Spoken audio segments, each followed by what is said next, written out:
Dumela bakulu Vinyame Tijen is back kunge musana ndadzoka zvekare ndine nyaya dzine mukosho mukuru nyaya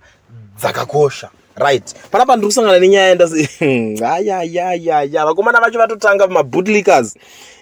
uyo anoitwa seWicknell uchivhara arotengera vanhu mota uyo mupesi uyo panapa anga ariko nezuro kuplant yaivhurwa kuTenward uko. So panapa ndopanyora akati brick upon brick. Yesterday I had the singular honor and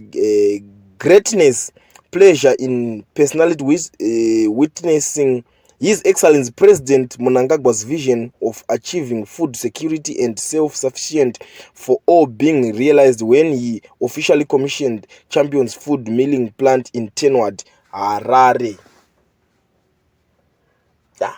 Ndo zvinoita unonga ungotera pese hazvina problem zvekuatenda that ningirikini kwaanenge akaita hazvina kana problem but tutesa goa ita ngari ku New York City kana ndisiri kukanganisa ipo ndakatokwira ndege kuti angwa unosupporta ningirikini this guy zvangu ndiri kuona kuti unoona muZimbabwe muno muchandakaongorora nje kuti kana uchiziva kuti uri kuita zvinhu zvisiri straight unofanira kutolinka neruling party zvakasimba kana kuti because unoziva kuti vanotongozongokutera uchiti mari dziri kudzwana kupi saka unotonga kutota kuti kutouya uchitogwada motoita mwana wavo chaiko uchito munongozviziva kana kuti skillful here hazvisi kuvafana vechidiki vamuri kuona mamwe youth zivaya vari kuzotora kana land vaitora land vachitengesa land vachiti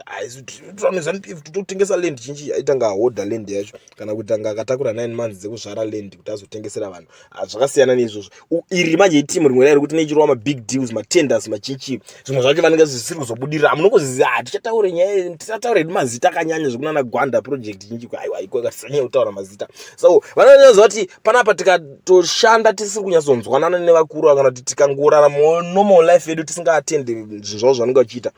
tinopinda busy saka regedza titoenda tinoita mwana wavo but apa ndiri kuona kuti level yacho yenigirikini yebootlicking yacho yakanyanyisa because vanhu vakomana vacho vanozotozvisvika votanga kutosimbisa nezvinhu zvisipo unaona pane kunzi kusimbisa zvakafa kusimbisa ndakusageza chaiko chaiko